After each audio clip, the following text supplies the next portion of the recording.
Tenemos hoy en nuestros estudios a nuestro primer invitado, es el doctor Rafael Sánchez Cárdenas, secretario de Salud del Partido de la Liberación Dominicana y exministro de Salud Pública.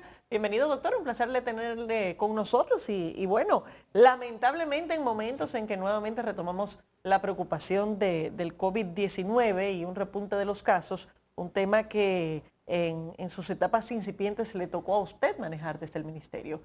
Cuéntenos cómo ve el panorama actual que tenemos en República Dominicana con el aumento de los casos.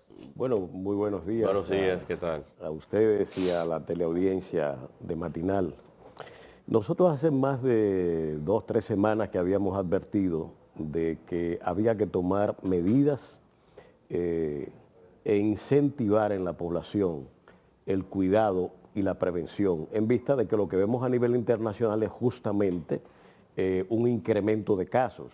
China ya tiene más de 50 millones de personas bajo confinamiento. Estados Unidos tiene un incremento de casos con proyecciones de que para otoño se va a producir un incremento significativo de casos que ya se están viendo. En Nueva York han retomado las medidas en vista precisamente de este incremento.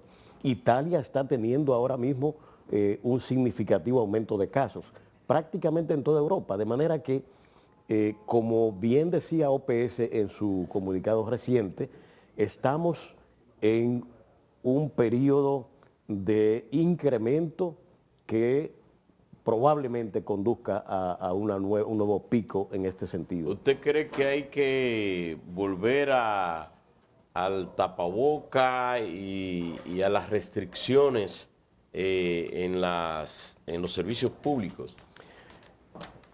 Bueno, el uso de la mascarilla, desde luego, eso es fundamental. Hay que volver y tomar esas precauciones, sobre todo en el uso de autobuses, el metro, los teleféricos, las guaguas, los carros públicos, los espacios de alta congregación de personas. Hay que usar la mascarilla. Y las medidas de higiene generales. Hay que volver a eso porque precisamente no olvidar la capacidad de los virus en la adaptación y los contagios. Doctor, pero son más los que tienen gripe en el país que los que tienen COVID.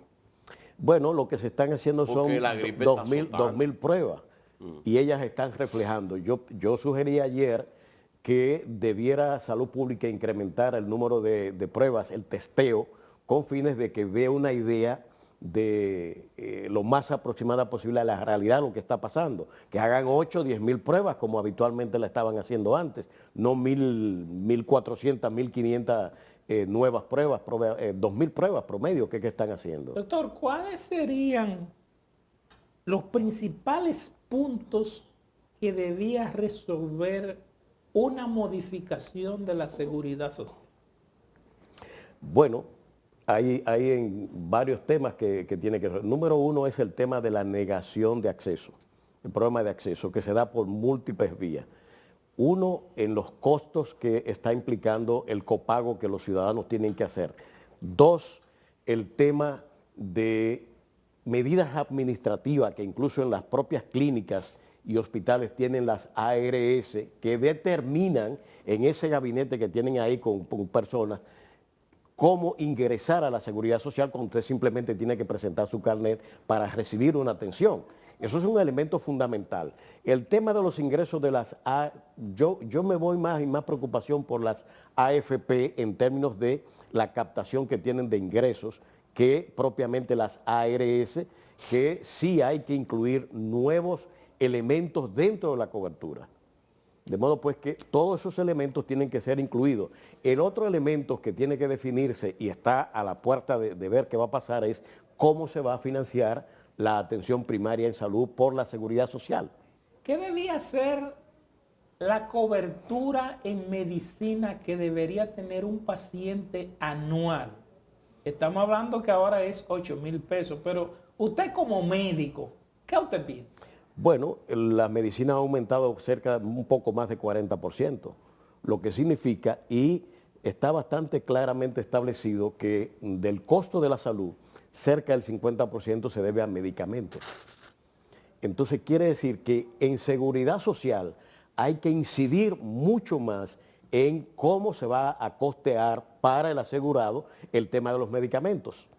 Porque si no, aquí volvemos al tema del financiamiento. Un monto correcto podría ser ¿qué? Anual. Los 8.000 pesos son insuficientes. Claro. Y yo diría que por lo menos el doble de eso debe pagarse para tener una aproximación. Si usted le pone el doble, estamos hablando de 16.000, 17.000 pesos. Dividido entre 12, estamos hablando de 1.000 y pico de pesos. Un antihipertensivo de segunda, tercera generación cuesta 4.000, 5.000, 6.000 pesos. Entonces, tampoco va a dar, y es un consumo mensual que un hipertenso tiene que tener. ¿Por qué no ha presentado el gobierno una propuesta con relación a la modificación de la Ley de Seguridad Social? Porque estas iniciativas son de las discusiones que se están teniendo en el Congreso desde hace un tiempo, pero el gobierno se comprometió a presentar un proyecto en el Consejo Económico y Social. Ese proyecto no ha llegado hasta el momento. Mire, nosotros estamos en la mesa de salud, y en la mesa de salud el gobierno no ha presentado el primer borrador de la reforma a la que ha convocado al diálogo. No lo ha presentado, es más, ha ido al Congreso por un lado y el otro en el Ministerio poniendo la mesa del Consejo Nacional de Salud paralela al diálogo, sin haber presentado a los convocados un borrador. Yo quiero modificar de la 4201 esto, quiero modificar de la 8701 de Seguridad Social estos puntos, quiero modificar de la 12315 estos puntos, y de estos reglamentos quiero modificar esto. Eso no ha llegado. Es más, en la mesa de salud, lo último que se propuso es que nosotros le lleváramos las propuestas nuestras. Doctor. Entonces es un diálogo convocado. ¿Para qué? Para que le alimentemos al gobierno lo que ellos quieren. Pero si usted me ha convocado a un diálogo para reformas, se supone que usted tiene unas ideas y un proyecto de reforma previamente establecido. ¿Ha habido alguna explicación de por qué no se ha presentado nada? ¿Se está trabajando? No sé. Acuérdense cuando iniciamos en la mesa de salud, se proyectaron 2 meses de reuniones prácticamente quincenal, 6 semanas. Pues mire, ya vamos por más de 12 semanas. Se supone que este jueves también teníamos reunión y se pospuso para después. De manera que esto se va prolongando y no tenemos una propuesta porque el gobierno no tiene una propuesta. Es que en esa está ganando tiempo. Y las reformas básicamente que le interesa tiene que ver con la modificación constitucional. Por eso usted ve la insistencia del presidente y de sus autoridades en ese sentido. Es eso lo que le interesa. La población está viendo un desinterés de los políticos de resolver los problemas de este país, porque si el gobierno no presenta, los oficialistas no presentan propuestas y la oposición no presenta propuestas porque el gobierno tampoco la propone, entonces ¿a qué se está yendo a reunir? Bueno, eso es precisamente. A usted lo convocan a un diálogo de esa naturaleza para la reforma. Se supone que yo tengo un conjunto de medidas que voy a proponer a la sociedad. El convocante no ha presentado eso, sobre la base de la cual pues la oposición pueda hacer contribuciones en ese sentido. ¿Pero y qué es lo que se espera? ¿Se espera que sea la oposición que aporte algún Efectivamente, tipo? eso es básicamente lo que... Pero yo pienso que aquí lo que se está reflejando es una ganancia de tiempo del gobierno mientras avanza en las mesas que a él le interesa. Fíjese la insistencia en el tema constitucional. Todavía hoy el presidente aparece en la prensa hoy hablando del tema constitucional. Un candado a la Constitución. ¿Pero candado de qué? Es que esto de candado son boberías. En un gobierno democrático no es verdad que las sociedades puedan establecer ese tipo de medidas. Eso pasaba en Honduras y terminó en un golpe de Estado. Doctor, que ni siquiera la Constitución contemplaba la vía de modificación propia. Ustedes que están participando en las mesas de negociaciones y usted que está, suponemos, muy bien informado, ¿qué informaciones tienen ustedes? Porque nosotros recibimos muchas quejas sobre el 911 y los centros CAI. ¿Cuál es la información real que ustedes creen, de parte de ustedes, que está pasando ahí? Mire, el 911 está de urgencias. ¿De urgencia? De O sea, el 911 está de 911. Exactamente. y la población, no porque, y esto es importante que seamos sinceros en el manejo de las cosas.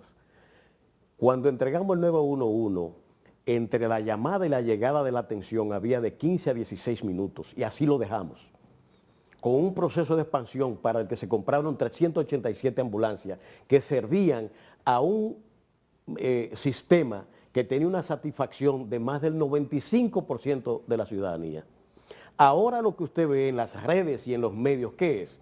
La denuncia ciudadana de la no llegada del 911, ¿Por qué se la ha inasistencia deteriorado? y más de 26 minutos en la asistencia sí llega.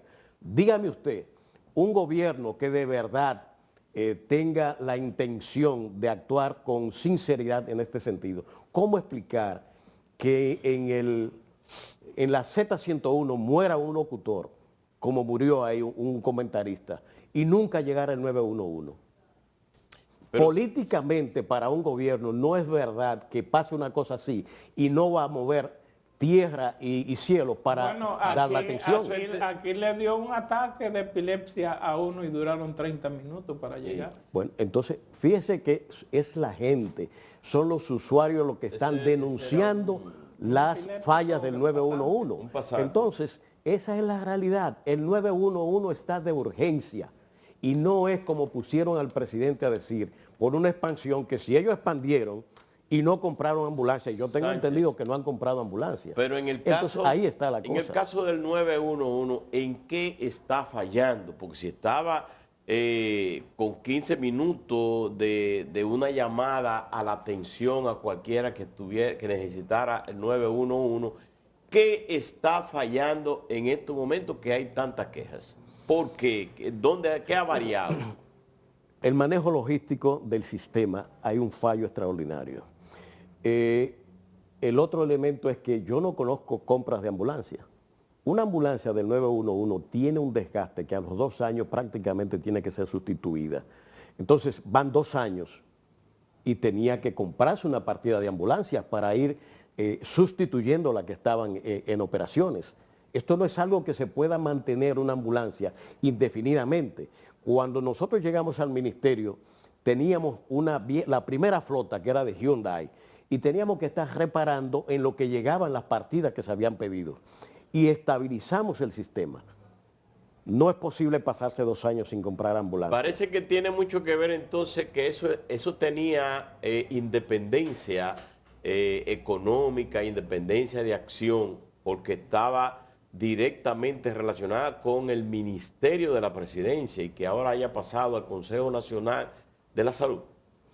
No. Eso lo que pasó fue del Ministerio de Salud Pública, las operaciones, sí, las operaciones, al Servicio Nacional de Salud, que donde no había el expertise en ese sentido. Acuérdense que el Servicio Nacional de Salud recibe la demanda de la atención. El 911 es esa intermediación entre ciudadanía y prestadores de servicios, clínicas u hospitales. Y ese proceso de logística es el que estaba en un engranaje de operaciones efectivas, que era lo que creaba esa satisfacción y que además incidía en el gasto de bolsillo de la gente, porque una ambulancia en el momento que se monta el 911 y durante las operaciones que mantuvimos hasta 2020, implicaba de 6 a 8 mil pesos para un ciudadano que necesitaba una ambulancia, y el gobierno con este sistema le trae gratuitamente ese servicio. Eso fue una bendición para este pueblo. Y entonces, este gobierno lo que ha hecho es dejar de atender el manejo operacional del 911 y por eso digo, el 911 está de urgencias. Entonces, ¿debió haberse pasado, fue correcto o no correcto el pasar el CAID a un departamento de salud pública? Para mí no. Yo creo que era un servicio que estaba operando bien. Yo diría demasiado bien y además que implicaba una prestación de servicio especializada que necesitaba, incipiente, digamos, en el país y que necesitaba esa focalización en el manejo que no fuera a esta complejidad organizativa del Servicio Nacional de Salud. Eso a mí me parece que es un desacierto. Bueno. En sentido general, doctor, ¿cuáles deberían ser entonces los puntos en los que el gobierno debería redirigir o cambiar su atención en cuanto al sistema de salud? Son varias cosas. Yo insisto que fue uno de mis primeros intentos en el ministerio en el tema de la atención primaria. Hay que poner atención a este tema para cumplir la ley incluso. No es algo que está en la ley. Eso es de los puntos que no hay que modificar y que sencillamente Eso no es se le ha que dado no es cumplimiento. modificar. Una buena parte para eficientizar el sistema tiene que ver con gestión y reformas administrativas para eficientizar eso. Ejemplo, 911, como estamos hablando, es un tema de gestión que hay ahí. Ahí hay una mala gestión. Igualmente, ¿Pero ha continuado el gobierno con la instalación de unidades de atención primaria, ampliando la red pública? que yo sepa no. Que yo sepa no. Básicamente están las 1.700, 1.800 que habían y hay que organizar un programa ya un poco totalmente diferente y ampliar esas unidades hacia la organización territorial y con adscripción poblacional. Ojo con eso, que es importante.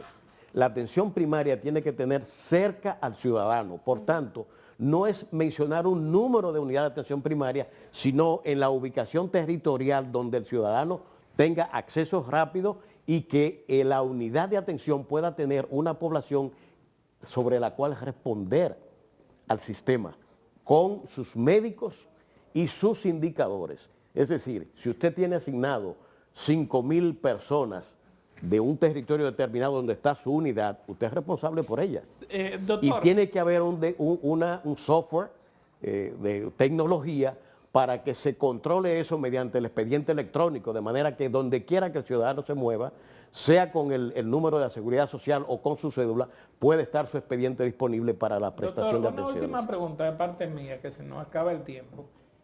¿Puede el Estado, estoy hablando del Estado, no el gobierno, puede el Estado sancionar a través de los órganos correspondientes una clínica que haga un rebote de un ciudadano? Seguro.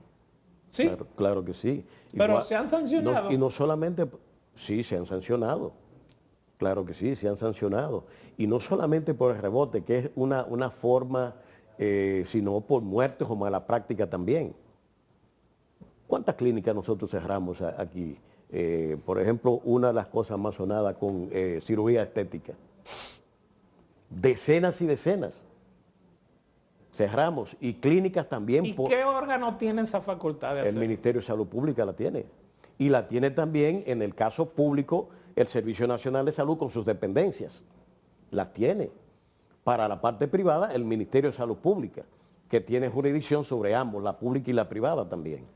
Pero esos son factores clave. Hay un serio problema, señores. Ustedes no se imaginan el desabasto que hay. Le pongo un ejemplo. Hospital Gautier. No hay tubo de pecho. ¿Y cuáles son los tubos de pecho, doctor? Cuando hay problemas pulmonares, de colapso pulmonar, que tiene que... Con lo que se entuba. Sí, Ah, exacto. Ajá. Que hay que intervenir el pulmón. No lo hay. En el Gautier. En el Gautier, un caso concreto, que me digan si eso es mentira. ¿Y qué otro? El desabasto que se está dando en los hospitales es tremendo, señores. ¿Y qué tipo Y de...? se quiere, mediante mecanismos de comunicación, esconder una realidad que está O sea, pasando. pero Mesecal no está sirviendo las medicinas que necesitan los hospitales. Bueno, ahí está. Estoy mencionando un caso concreto. Que me digan si es mentira que ahí no hay tubo de pecho. Y los que tienen disponible ahí, ¿dónde están? Porque lo compró uno o dos médicos de su bolsillo Pero en el para caso, atender una demanda ahí. En el caso de los hospitales, ¿usted cree que en estos momentos tiene desabastecimiento Sin lugar a dudas. de medicinas? Sin lugar a dudas. Y las boticas populares también. Sí. Hay ese desabastecimiento. Le estoy poniendo un caso específico de un producto. De un producto en un hospital. Un producto que vale 700, 900 pesos. Pero que tiene una capacidad enorme para salvar vidas. Y en el caso de los medicamentos de alto costo, que se manejó bastante bien en el caso del ministerio en el que usted encabezó, que fue el último del PLD, hay también desabastecimiento de esos medicamentos para Mire, alto costo. cuando yo estaba, una de las diferencias es que las asociaciones de pacientes no estaban incluidas dentro del programa en la estructura. Cierto silencio que usted ve se debe a eso, pero las quejas del usuario están a la luz del día, de las moléculas que faltan, de las dificultades para usted solicitar y que le den la atención. Eso está en el día a día de la queja. El día a día. Entonces, hay toda una labor, y le pongo otro ejemplo de lo que está pasando aquí. Están tratando de modificar las estadísticas mediante el ocultamiento de información. ¿Y cuál es la estadística? Mortalidad materna. Ah, ok. Hay 20 muertes maternas ahí que faltan en las estadísticas que se han publicado. ¿Qué quiere decir usted Eso es con una eso? denuncia grave, Que ha doctor. aumentado la maternidad. Bueno, Si- sabemos si que ha yo- aumentado. Lo si que se yo estaría tratar es de... no reporto 20 muertes maternas a las estadísticas, lo que busco es crear la idea de una baja de las estadísticas con fines de ¿qué? De presentar una eficiencia que es falsa. Y ¿Qué eso no área? tiene que ¿Qué área? supervisar Cuando la yo salí del OPS. ministerio, que se vive ahora hablando mucho, un 23% tenían que ver con las haitianas. Ahora se habla de un 40%. Y yo digo, bueno, pero ¿y qué ha pasado para este incremento enorme? Usted puede hablar de un 40% en ciertos hospitales, pero a nivel general las estadísticas no llegaban al 40%. Sin embargo, ahora estamos hablando que un 40%, que un 50%. Hay un tema con las estadísticas y lo vengo denunciando desde hace mucho. La manipulación que se quiere hacer para esconder información vital para la formulación de políticas Si ha públicas. crecido la mortalidad materna, la infantil, ¿cómo está? Bueno, la neonatal el año pasado creció un 49%. 49. 49%. Doctor, 24% la materna. tenemos muy poco tiempo, pero no quisiera que nos deje de decir cómo va su agenda personal en el PLD, qué usted piensa hacer en el 24 y a quién piensa apoyar. Mire, no, el PLD va muy bien. No, pero no es el PLD, es usted que yo, que yo pregunto. La Secretaría de Salud está trabajando a nivel nacional, estamos designando a todos los representantes provinciales y municipales que trabajan con nosotros y desde luego, yo sé que usted se refiere al tema de la senaduría y Ajá. estamos trabajando ya próximamente, daremos informaciones. Sé a que la eso va opinión viento en pública. popa. Vamos trabajando bien. Y a nivel del eventual candidato o candidata presidencial del partido, ¿dónde está su apoyo? Yo decidí como secretario de Salud mantenerme al margen de esos debates. Apoyaré, quiero estar al servicio de los candidatos y del candidato que sea elegido por el partido, O sea, cual que sea. Usted va a hacer lo mismo que va a hacer el partido, que va a escoger uno en la consulta y entonces a ese lo va a apoyar para el 2023. Yo lo apoyo desde ahora a todos. Sí. O sea, desde el punto de vista técnico, la Secretaría está al servicio de cada uno de esos candidatos en el campo de la salud, que es el que nos ocupa técnicamente. Sánchez Cárdenas, pero Ahora, políticamente, Sí. nosotros no hemos tomado partido. Muchos de los seguidores nuestros, los compañeros de trabajo nuestros, pues han tomado unos que están con Abel, otros con Margarita, otros con Domínguez Brito. Es decir, nosotros no estamos interfiriendo Pero con la mire, decisión que tome nadie. en el caso del 2024, Leonel Fernández, de la Fuerza del Pueblo, y el presidente Luis Abinader, para la reelección, se han buscado como contendientes Bueno, porque que quieren polarizar. El gobierno está eligiendo un opositor. Ellos saben que el hueso duro es el PLD. Sí. Entonces, lógicamente, tratar de crear en la opinión pública una rivalidad que no es la realidad, eso hace mucho que en la ¿Usted práctica cree política que se Leonel usa. Fernández y la Fuerza del Pueblo no es rival para De modo alguno, ellos lo sabemos el todos. PRM? Aquí hay mediciones de la realidad política que todo el mundo la sabe el gobierno, la sabemos nosotros, la sabe la Fuerza del Pueblo, lo sabemos Denos todos. números, doctor, porque usted sabe que todo el mundo habla de los números, pero nadie los da. Bueno, pero Temístocles en días pasados hizo mención, Charlie ha hecho mención. Pero de Pero nosotros, démonos números de preferencias de eventuales candidatos. Porque hay muchos números, pero ustedes saben cuáles son los que aprenden la pista. No, yo no, tú dices la interna. En No, y la externa en las también, competencias la externa se internas, mide. En la competencia interna del partido no ha estado midiendo en ese sentido. Los candidatos hacen sus mediciones y llevan a cabo esos procesos. Y yo creo que eso es correcto para evitar factores que el gobierno, sobre todo, trata de usar para generar conflictos internos, diciendo que el presidente está involucrado en apoyar aquí o apoyar allá, cosas por el estilo. Esos son manipulaciones políticas interesadas.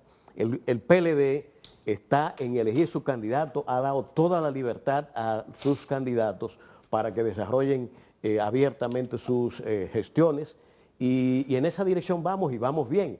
Hay una movilización nacional del partido e internacional como hace mucho no se veía. A pesar de las acusaciones de corrupción de figuras cercanas al expresidente Danilo Medina, sus hermanos, altos dirigentes de ese partido, estar sometido a acusaciones que se le hizo formar acusación recientemente, ¿usted cree que el PLD pueda levantarse de esa mala imagen? Mire, las acusaciones son personales, no son de la razón social, pues yo no conozco a qué partido se haya sometido. Aquí yo no, en la historia política dominicana no conozco un partido que haya salido de gobierno que no haya estado sindicado de alguna u otra manera a personas o dirigentes o ministros vinculados a la corrupción. Lo ha habido en toda la historia. O el PRD o el PRM ahora mismo no tiene una cadena de señalamientos públicos que tienen un manejo sencillamente muy suave, ¿verdad? En ese sentido. De manera que cada quien que responda por la sindicación que se le haga. Lo que pedimos es respeto al debido proceso. Porque lo que se ha creado aquí es que ya los señalados están condenados en la opinión pública. Doctor. Bueno. Y no han pasado por un juicio público, oral y contradictorio. Yo creo que eso es lo que manda el Estado de Derecho. Bueno, muchísimas Entonces, gracias. hay que ir a eso, que sometan y vayan al juicio. Doctor. Y que cada quien demuestre entonces la verdad de las cosas y su inocencia. Bueno, ya veremos qué pasa con estos procesos. Gracias, doctor, por estar con nosotros. Despedimos al doctor Rafael Sánchez Cárdenas, secretario de Salud del PLD y exministro de Salud Pública. Vamos a la pausa, enseguida volvemos.